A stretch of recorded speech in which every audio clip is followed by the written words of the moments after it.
दीदी शादी की रात घर से भाग गई थी। पापा ने उसका सामान ऊपर वाले कमरे में फेंक दिया और उसे ताला लगाकर बंद कर दिया और बोला, अगर इस कमरे को किसी ने खोला तो मेरा मरा मुंह देखेंगे। तब सब डर गए और कई सालों तक उस कमरे के पास कोई न गया।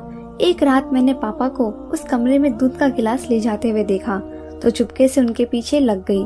अंदर झांका तो मेरी रूह कांप गई, क्योंकि वहाँ मेरा नाम अनामिका है और मैं कोटा में रहती हूँ। मेरी जिंदगी बहुत अजीब तरह से गुजरी थी, क्योंकि मुझे किसी की हुई गलती की सजा चुकाना पड़ा था। हम 3 बहन भाई थे, 2 बहन और एक छोटा भाई था।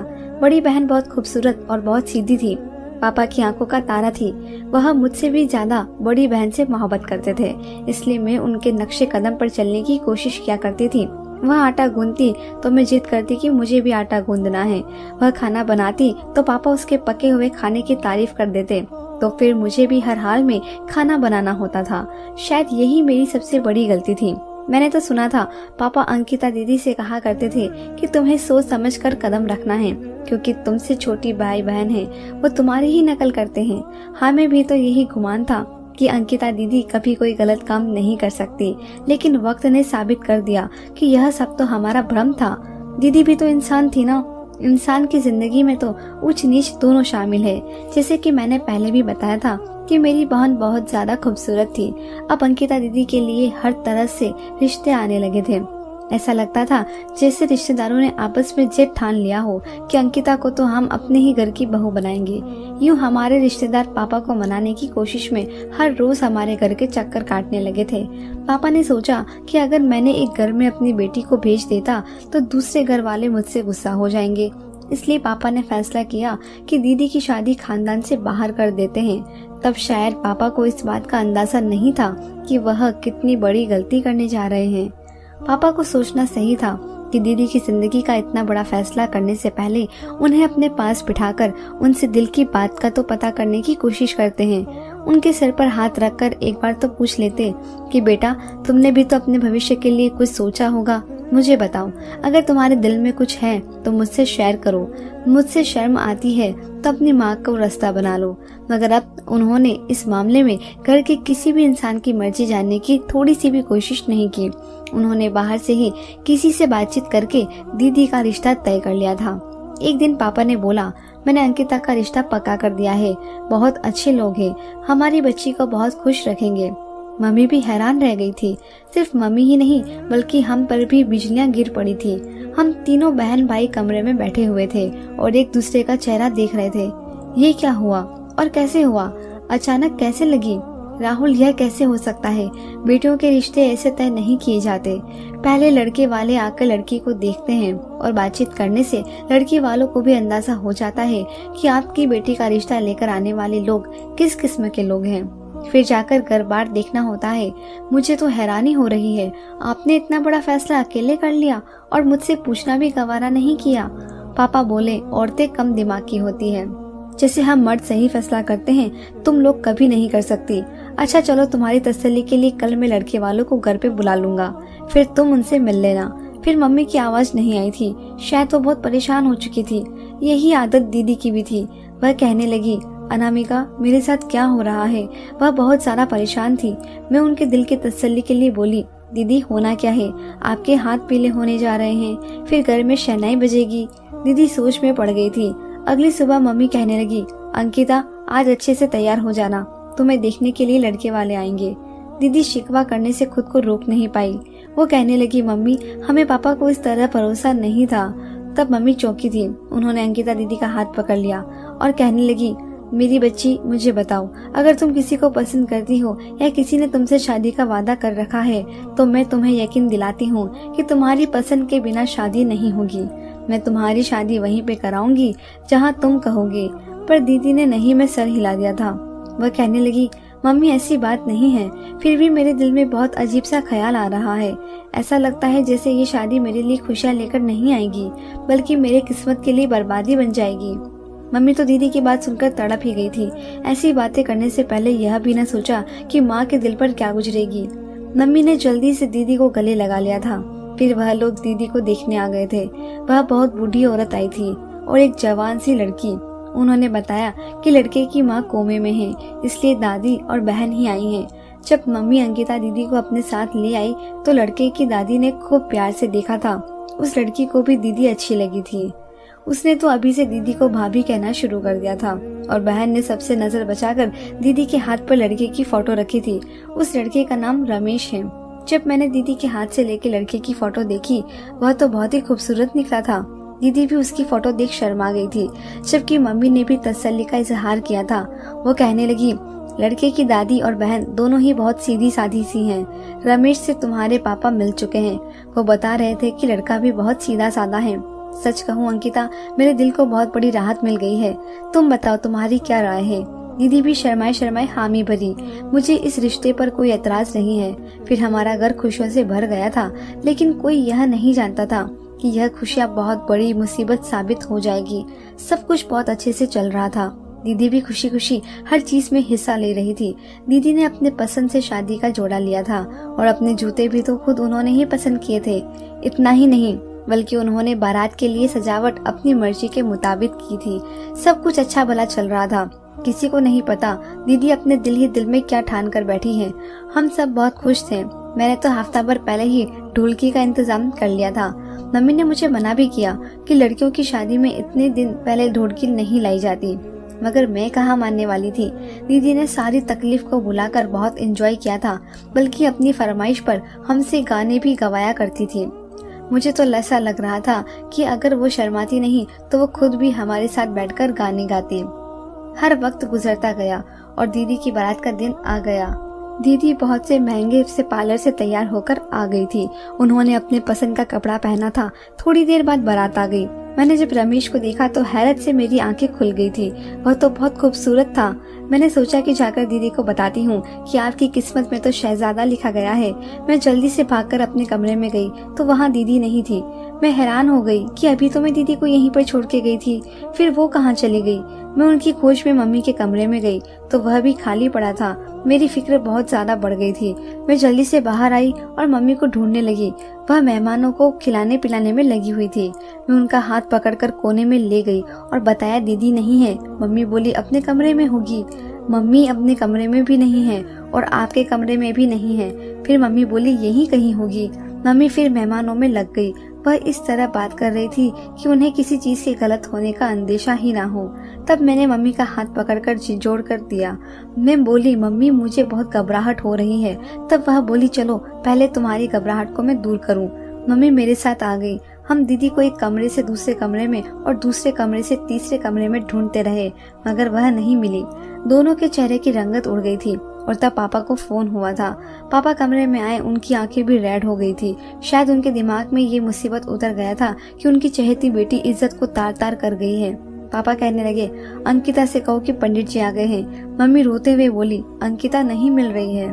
पापा ने मम्मी को बड़ी हैरत से देखा था। फिर कहा क्या मतलब नहीं मिल रही है? मम्मी रोते हुए बोली मैंने घर का कोना कोना छान मारा है। पापा तो दिल पर हाथ मार मार कर रोने लगे थे। वह बोले मेरी इज्जत मिट्टी में मिल जाएगी। कोई मुझे इस रुसवाई से नहीं बचा सकता। तुम ही बताओ अब मैं क्या करूं? लोगों का सामना कैसे करूं? मम्मी भी रोई जा रही थी। फिर वह बोली राहुल आप बिस्तर पर लेट जाएं। मैं जाकर बहाना बना देती हूँ कि मेरे पति की तबीयत बहुत खराब हो गई है। ऐसे में हम अपनी बेटी को विदा नहीं कर सकते। पापा बोले रानी तुम्हें इतना हौसला है? मम्मी अपने आंसू पोंछी और कहने लगी आपकी इज्जत बचाने के लिए मैं कुछ भी कर सकती हूँ। तब पापा बोले काश तुम अपने बच्चों को अच्छी बातें सिखाई होती। मम्मी ने सबके सामने कह दिया था कि मेरे पति को दिल का दौरा पड़ा है।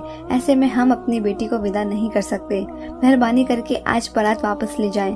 फिर किसी दिन अपनी दुल्हन को सादगी से विवाह करके अपने साथ ले जाइएगा। हर तरफ से लोग बोलने लगे थे। मम्मी ने तो आकर खुद को कमरे में बंद कर लिया था। लोग तरह तरह के सवाल कर रहे थे जिनका जवाब हमारे पास नहीं था। इसलिए हम सब एक ही कमरे में चुप बैठे थे। हमने तो कभी सोचा भी नहीं था कि अचानक हमें इस तरह की मुसीबत झेलनी पड़ेगी। फिर रात में बहुत देर के बाद हमारा घर खाली हुआ था। लोग इंतजार इस कदर में बैठे थे कि उन्हें कोई न कोई चटपटी खबर मिल जाए। हमारी रात तो यूं ही आंखों में कटी थी। सुबह हुई, पापा ने घर में हंगामा खड़ा कर दिया था। वह अकेले अंकिता दीदी का सामान उठा कर छत वाले कमरे में फेंके जा रहे थे। वह कमरा जो पिछले कई सालों से बंद पड़ा था। भाई आगे बढ़ा और बोला पापा मैं आपकी मदद करता हूँ। पापा कहने लगे मेरे पास कोई भी ना आए, नहीं तो मुझसे बुरा कोई नहीं होगा। मम्मी कहने लगी आपकी तबीयत खराब हो जाएगी, बच्चे आपकी मदद कर देंगे। पापा बोले तुम तो बात ही मत करो, तुम्हें मेरा इतना ख्याल होता तो अपनी बेटियों को लगाम डालकर रखती। मम्मी बेचारी शर्मिंदा सी हो गई। पापा ने सारा सामान छत वाले कमरे में फेंक दिया था और फिर उसका ताला लगा दिया। पापा कहने लगे कि आज के बाद अगर कोई उधर जाने की कोशिश करेगा तो वह मेरा मरा मुंह देखेगा। उस दिन के बाद हमारे घर की सारी खुशी खत्म हो गई थी। पापा भी हम सबसे छुप छुप कर रोते थे। दीदी के जाने के बाद सबने बहुत परेशानी काटी थी, मगर सबसे ज्यादा मुश्किल हालात मुझे देखने पड़े थे, क्योंकि पापा मेरा ही छत पर जाना बंद कर दिया था। वह जब भी मुझे देखते तो डांटने लगते। यह भी अपनी बहन की तरह मेरा नाक कटवा कर चली जाएगी। इस मुसीबत के 2 हफ्ते के बाद पापा को इतनी हिम्मत पैदा हुई कि वह अपनी दुकान खोल दिए, लेकिन वह ज्यादा देर तक दुकान भी नहीं चलाते थे। बहुत जल्दी घर वापस आ जाया करते थे और फिर आते ही वो छत पे चले जाते थे। पापा नीचे आते तो बहुत थके होते थे और उनकी आंखें सूजी हुई होती थी। मम्मी कहती थी कि तुम्हारे पापा हम सबसे छुपकर छत पे जाते रोते हैं। हमें भी तो यही लगा था कि दीदी की शादी का बात खत्म हो गई है, मगर 1 महीने बाद लड़के वालों की तरफ से हमें फोन आ गया था। रमेश की दादी कह रही थी कि हमें बहुत हैरानी हुई कि आप लोगों ने बारात वापस कर दिया और हम आपसे नाराज थे। फिर ठंडे दिमाग से सोचा तो लगा कि आपकी भी कोई मजबूरी हो गई होगी। यह भी तो हो सकता है कि आपकी बड़ी बेटी ने इस रिश्ते से इनकार कर दिया हो और आपने अपनी इज्जत बचाने के लिए राहुल बेटे की बीमारी का बहाना बना दिया।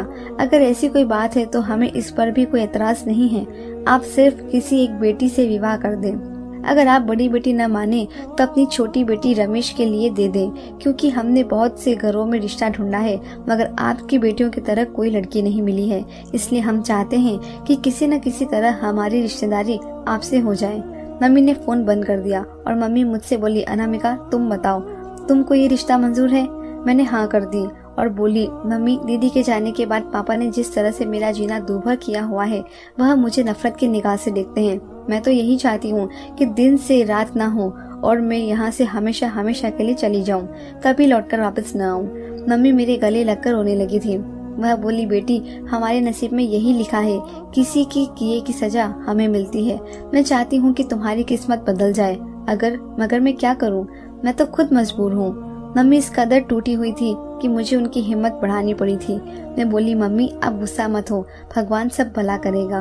मैं उठकर अपने कमरे में चली गई थी, क्योंकि पापा की वापसी का समय हो गया था। आज मेरा दिल अजीब सा धड़क रहा था, क्योंकि मेरी किस्मत का फैसला होने वाला था। जैसे ही घर का दरवाजा खुला मैं अपने कमरे की खिड़की पर आकर बैठ गई। पापा घर में आए तो हॉल को खाली पाकर किचन में चले गए। पापा पागलों की तरह किचन में घूम रहे थे। मुझे उनको देखकर हैरानी हो रही थी। फिर थोड़ी देर बाद किचन से वापस आए तो उनके हाथ में दूध का गिलास था। उनका अंदाजा सही नहीं था।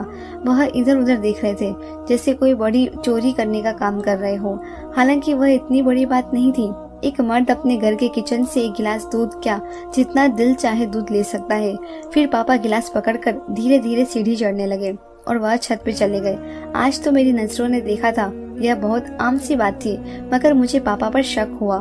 फिर मुझे इस बात की भी फिक्र हुई थी मम्मी पापा के आने के बाद कमरे से क्यों नहीं निकली, क्योंकि पापा जैसे ही बाहर से आते थे मम्मी सब कुछ छोड़ छाड़ के पापा के पास आ जाती थी।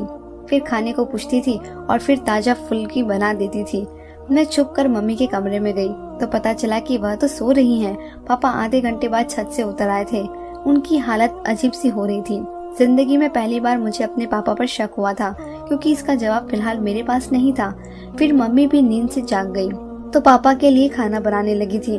मम्मी ने खाना बनाकर पापा के सामने रख दिया और उनके पास ही चारपाई पर जाकर बैठ गई थी। वो कहने लगी राहुल आज रमेश की दादी का फोन आया था। पापा मुंह में निवाला डालने वाले थे, मगर अपना हाथ रोक लिया और उनका चेहरा फीका पड़ गया। मैं यह सब अपने कमरे की खिड़की से देख रही थी। मम्मी कहने लगी कि वह कह रहे थे कि अगर आप अपनी बड़ी बेटी का रिश्ता हमें नहीं दे सके तो छोटी बेटी से कर दे। पापा ने उसी वक्त खाना उठाकर फेंक दिया था। वह गुस्से में खड़े होकर बोले उनसे कहना कि मेरी बेटी की नसीब अब इतनी भी खराब नहीं कि तुम जैसे लोगों को रिश्ता दे दे। मम्मी दंग रह गई थी। इस बात का क्या मतलब, क्या वह अच्छे लोग नहीं हैं? पापा ने नहीं में सर हिला दिया। आज के बाद उनका फोन आए तो मत उठाना। तब मम्मी भी गुस्से से बोली आपको तो अपनी अक्ल पर बहुत भरोसा था। आपके ख्याल में तो औरत कम अक्ल की होती है, फिर आपसे इतनी बड़ी गलती कैसे हो गई? आप किसे अंकिता का रिश्ता इस तरह के बुरे लोगों में कर दिए? पापा दरवाजे को गुस्से से मारते हुए घर से बाहर निकल गए थे। मम्मी फुट फुट कर रोने लगी थी। वह बोली, अंकिता, तुमने मेरी जिंदगी खराब कर दी है। अब मैं तुम्हें क्या कहूँ। मैं भी अजीब ख्याल से गुजर रही थी। अब मैं हर वक्त पापा पर नजर रखने लगी थी। वह बहुत अजीब से हो गए थे। ऐसा लगता ही नहीं था कि वह मेरे पापा हैं। वह बहुत ही खतरनाक इंसान लगने लगे हैं। कभी कभार ऐसा भी होता है कि इंसान के काम उनके चेहरे से झलकने लगते हैं। पापा का भी काम उनके चेहरे से झलकने लगे थे। उनका चेहरा ऐसा हो गया था कि देखकर ही डर लगने लगा था। इसलिए मैं उनसे छुप छुप कर रहती थी। वह जितनी देर घर में होते मैं अपने कमरे से ना निकलती, जबकि मम्मी हर वक्त उनके कामों में डूबी रहती थी और भाई स्कूल से ट्यूशन और फिर ट्यूशन से खेलने चला जाता था और रात में बहुत देर से घर लौटता था। ऐसा लगता था जैसे वह भी घर के माहौल से दूर रहना चाहता हो। अब मैं हमेशा पापा को छत पर दूध ले जाते देखती थी।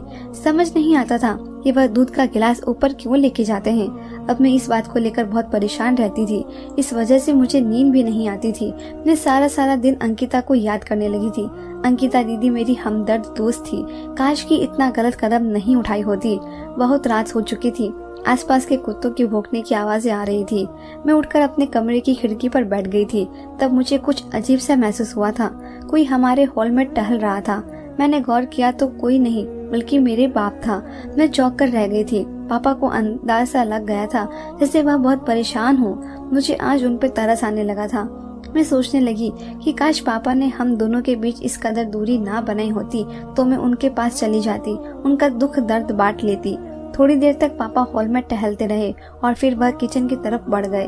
मेरे दिमाग में ख्याल आया, क्या मेरे पापा को भूख लगी है? थोड़ी देर किचन में खटपट होती रही और फिर वह बाहर निकल आए। उनके हाथ में खाने की चीजें थी और उनके कदम सीढ़ियों की तरफ बढ़ रहे थे। फिर धीरे धीरे पूरा सीढ़ी पार करके छत पे चले गए थे, जबकि मैं छुपकर बैठी रह गई थी। यह सब क्या था? पापा छत पर क्या करने जा रहे थे? कभी दूध तो कभी खाना लेकर क्यों जाते थे? अब मुझे एहसास होने लगा था कि कुछ ना कुछ तो गड़बड़ जरूर है। इसलिए मैंने फैसला कर लिया था कि अपने पापा का राज मालूम करके ही रहूंगी। मुझे डर तो लग रहा था मगर आज हिम्मत करने की ठान ली थी। मैं भी धीरे धीरे सीढ़ी चढ़कर छत पे पहुंच चुकी थी। यह देखकर मुझे घबराहट होने लगी थी कि वह कमरा जहां दीदी का सामान रखा हुआ था वह खुला हुआ है और उसमें से रोशनी आ रही है। मैं आगे बढ़ती गई। कमरे का दरवाजा खुला था, इसलिए मैं छुपकर अंदर का सारा मंजर देखने लगी थी। अंदर तो दीदी बैठी थी। यह मंजर देखकर मैं थर थर कांपने लगी थी। पापा रोटी तोड़ तोड़ कर दीदी के मुंह में डाल रहे थे। दोनों चुप थे मगर उनकी आंखों से आंसू बह रहे थे। यह सब क्या हो रहा था? मेरी समझ से बाहर था। फिर बड़ी देर बाद पापा बोले, अंकिता, तुम मेरी बेटी नहीं हो। दीदी बोल पड़ी। वो कहने लगी कि इस बात की सजा मिल रही है कि मैं आपकी बेटी नहीं हूँ। क्या आप अनामिका के साथ ऐसा कर सकते थे?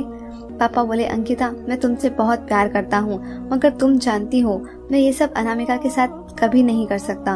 अंकिता दीदी रोने लगी थी। वह बोली, मुझे वजह जाननी है, आप मुझे इस तरह से क्यों रखे हैं? पापा बोले, तो फिर सुनो, आज मेरे पास बहुत वक्त है। रानी को तो मैं वैसे भी खाने में नींद की दवा मिलाकर देता हूँ। वह सारा दिन और सारी रात भी सोती रहती है। मगर यह जो अनामिका है ना, इसकी वजह से कभी मैं छत पर ज्यादा देर नहीं रुक सकता था, क्योंकि मुझे डर था कि कहीं मुझ पर शक न हो जाए। लेकिन आज सभी सो रहे हैं, इसलिए आज मैं तुम्हें सब कुछ बताता हूँ। हम 2 बहन भाई थे, एक मैं और एक मुझसे बड़ी बहन थी। वह मुझसे पूरे 7 साल बड़ी थी, इसलिए उसकी शादी पहले कर दी गई थी। दीदी की शादी के बाद हमारे घर में बहुत खामोशी छा गई थी, तो मेरे मम्मी पापा ने यह तय कर लिया कि वह मेरी शादी कर देंगे। उन्होंने मेरे लिए रानी को पसंद कर लिया और हमारा रिश्ता पक्का हो गया। मगर उन दिनों में हम दोनों पर एक मुसीबत टूट पड़ी, क्योंकि उन दिनों में दीदी बेवा होकर हमारे घर वापस आ चुकी थी। दीदी अकेले वापस नहीं आई थी, बल्कि उनकी गोद में 4 माह की बच्ची भी थी। दीदी बहुत पागल सी रहती थी, ना ही उन्हें अपना होश था और ना ही बच्ची का। मेरी माँ भी बूढ़ी हो चुकी थी, वह छोटी बच्ची को संभाल नहीं सकती थी, इसलिए मम्मी ने मेरी शादी जल्दी में कर दी। शादी की रात मम्मी ने वह बच्ची मेरी गोद में डाल दी और कहने लगी कि यही बच्ची तुम्हारी और रानी की है। मम्मी की बात सुनकर मैं बहुत परेशान हो गया था, पर समय ही नहीं था कि मुझे इनकार करने की हिम्मत होती। इसलिए मैं उस बच्ची को उठाकर अपने कमरे में ले आया और मैंने अपनी पत्नी को मुंह दिखाई के तोहफे में वह बच्ची थमा दी थी। तुम जानती हो अंकिता, वह बच्ची कौन थी? वह बच्ची तुम थी। रानी ने तुम्हें हाथों हाथ लिया था और फिर तुम पर इतना प्यार निछावर किया कि मैं यह भी भूल गया कि तुम मेरी बेटी नहीं हो बल्कि दीदी की बेटी हो। जब तुम बोलने लगी तो रानी मम्मी कहती थी, सगी माँ को फुआ कहती थी। जब दीदी की हालत सब कुछ सही हुआ तो मम्मी पापा उनका रिश्ता देखने लगे, लेकिन दीदी ने एक लड़के का नाम खुद ही ले लिया कि मेरी शादी उससे करवा दी जाए। पापा ने मेरी ड्यूटी लगा दी थी कि तुम उस लड़के की छानबीन करके मुझे बताओ। मैंने पता किया तो वह लड़का फ्रॉड निकला था, इसलिए पापा ने दीदी से कह दिया कि मैं तुम्हारी शादी उससे नहीं करूँगा। हमें लगा कि दीदी सब कुछ समझ गई है, लेकिन दीदी रात को घर से भाग गई थी। हम पर तो मुसीबत टूट पड़ी थी। यह सब कैसे हो सकता था? पापा इस बात को बर्दाश्त नहीं कर सके और दुनिया से चले गए और तुम्हें रानी ने संभाला था। फिर मेरे घर बेटी पैदा हुई और फिर बेटा, मगर इतने साल गुजर जाने के बाद भी मैं दीदी को गलती कभी भूल नहीं सकता। फिर वक्त गुजरता गया और मैं तुमसे अपनी औलाद से बढ़कर मोहब्बत करने लगा था, मगर कभी कभार मुझे यह ख्याल आता कि कहीं तुम भी अपनी माँ की तरह निकल गई तो मेरा जीना दुभर हो जाएगा।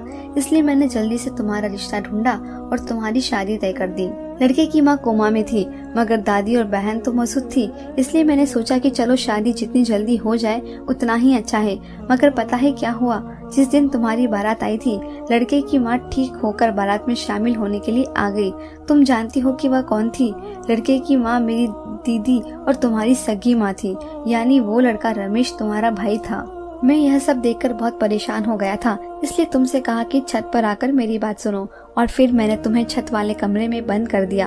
मैंने सोचा था कि सुबह तक रानी को सच बता दूंगा, मगर मैंने तुम्हारी माँ की शादी नहीं होने दी थी।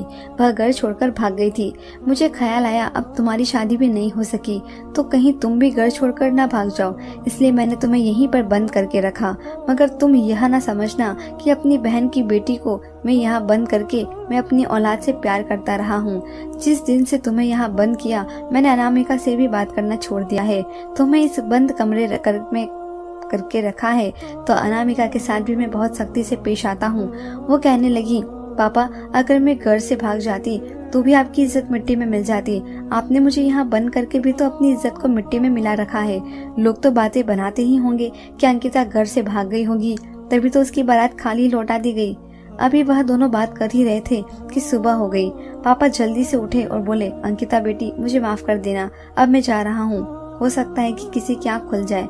मैं जल्दी से आगे बढ़ी और बोली, नहीं पापा, मैं अपनी दीदी पर ऐसा जुल्म नहीं होने दूंगी। इनकी मम्मी ने जो गलती की है उसकी सजा मेरी दीदी को नहीं मिलेगी। भगवान का कानून है, वह हमेशा उसी इंसान को सजा देने का वादा करता है जिसने गलती की हो। फिर आपने भी तो एक इंसान होकर यह सब क्यों किया? पापा तो मेरी बातें सुनकर बौखला गए थे और इसीलिए जल्दी से नीचे चले गए। मैं दीदी का हाथ पकड़कर नीचे चली आई थी। पापा इतने शर्मिंदा थे कि सुबह से निकले रात को घर वापस आए थे और पापा हम सबको सबसे रो रो कर माफी मांगते रहे। पहले दीदी ने पापा को माफ की, फिर हम सब ने माफ कर दिया। सब कुछ ठीक हो गया था। पापा ने दीदी को इजाजत दे दी कि वह अपनी माँ से मिलने लगी थी और बहुत जल्द उनकी बहुत अच्छी जगह शादी होने वाली है। हमें उम्मीद है कि मुश्किल वक्त कट गया, आगे खुशियाँ ही खुशियाँ होगी। धन्यवाद दोस्तों।